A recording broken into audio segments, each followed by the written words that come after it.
Bonjour, je vais vous présenter le nilotinib, un anticancéreux oral utilisé dans le traitement de la leucémie myéloïde chronique. La leucémie myéloïde chronique est une maladie liée à l'apparition d'un chromosome anormal, le chromosome Philadelphie. Ce chromosome Philadelphie est caractérisé par l'assemblage du gène Abelson et du gène BCR. Ce gène BCR-ABL ainsi formé produit anormalement l'oncoprotéine BCR-ABL à l'origine de la production accrue de globules blancs. Le nilotinib agit en inhibant l'activité tyrosine kinase de cette oncoprotéine BCR-ABL. Le nilotinib est commercialisé sous le nom de Tasigna et se présente sous la forme de gélules de 150 et 200 mg.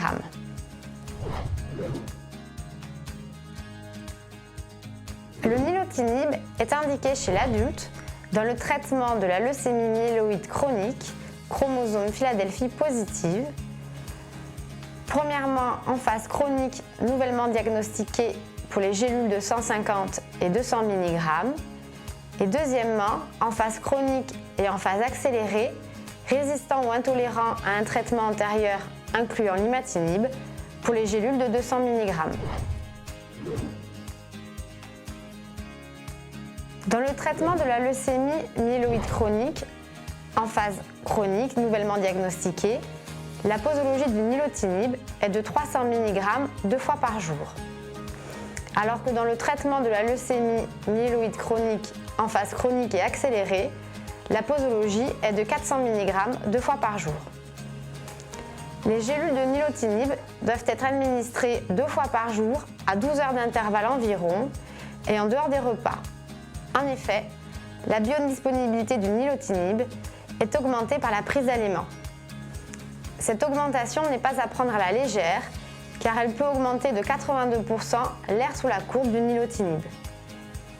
Il est donc important de préciser aux patients qu'ils ne doivent pas manger dans les 2 heures avant la prise du nilotinib et durant l'heure qui suit.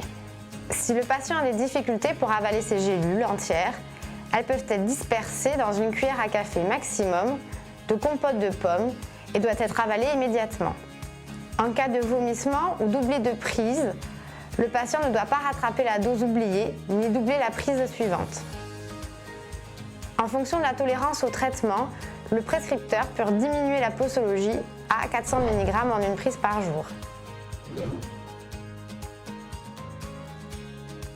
La prescription initiale de nilotinib est une prescription hospitalière semestrielle.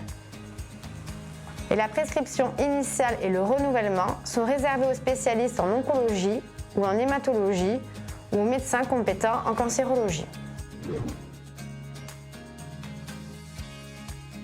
La tolérance au nilotinib est surtout marquée par une toxicité hématologique, se traduisant majoritairement par une neutropénie, une thrombopénie et une anémie. Cette toxicité est très fréquente, c'est pourquoi un hémogramme complet est réalisé toutes les 2 semaines les 2 premiers mois de traitement, puis une fois par mois. En fonction des résultats biologiques, la posologie peut être diminuée ou le traitement arrêté pendant un temps. Si nécessaire, des facteurs de croissance hématopoïétiques peuvent être prescrits. La tolérance au nilotinib est aussi marquée par des troubles digestifs qui peuvent se manifester sous forme de nausées et vomissements, de diarrhée ou de constipation. Il est important d'expliquer au patient comment il peut adapter son alimentation en fonction des symptômes qu'il présente. Vous pourrez retrouver quelques conseils diététiques sur la fiche médicaments du nilotinib. La toxicité cutanée est très fréquente avec le nilotinib. Elle peut se manifester sous la forme de prurite ou d'éruptions cutanées. En prévention, il est conseillé aux patients d'utiliser un savon gras, une crème émolliente, un écran total et surtout d'éviter l'exposition au soleil. Il faut savoir que dans les études cliniques, une alopécie est apparue chez 10% des patients et qu'elle était réversible à l'arrêt du traitement. Des myalgies sont aussi fréquentes sous nilotinib. Les patients peuvent également présenter des arthralgies, des douleurs osseuses et des crampes. En cas de déficit, il est possible de prescrire une supplémentation en magnésium et oligo-éléments. Des myorelaxants et des antalgiques peuvent aussi être utilisés pour calmer les douleurs. L'apparition d'œdème est très fréquente chez les patients traités par nilotinib. Ces œdèmes touchent principalement les membres inférieurs et la face. Les patients doivent surveiller toute prise de poids rapide, surtout s'ils ont des antécédents cardiaques. La toxicité cardiaque du nilotinib se caractérise par un allongement de l'intervalle QT qui est dose dépendant et qui doit être surveillé chez les patients à risque. À noter que le risque thromboembolique est augmenté chez les patients sous nilotinib. Le nilotinib peut aussi entraîner des troubles hépatiques, une surveillance est donc nécessaire.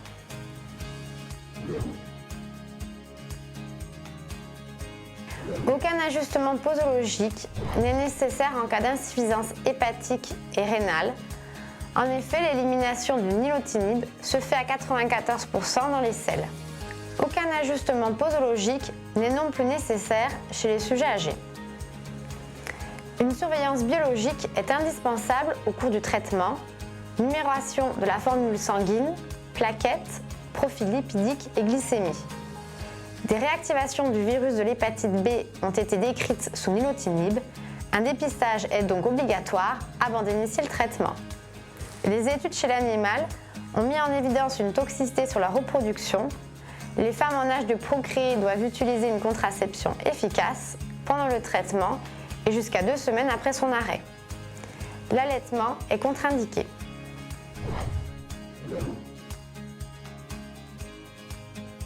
Le nilotinib est essentiellement métabolisé au niveau hépatique par le cytochrome P450 et c'est également un substrat de la glycoprotéine P, ce qui est à l'origine de nombreuses interactions médicamenteuses. L'administration concomitante de médicaments inhibiteurs puissants du cytochrome 3A4 peut augmenter de 3 fois les concentrations plasmatiques du nilotinib et de ce fait majorer ses effets indésirables. Leur association est donc déconseillée. C'est le cas avec les antifongiques azolés, certains macrolides, le verapamil, le diltiazem et les inhibiteurs de protéase.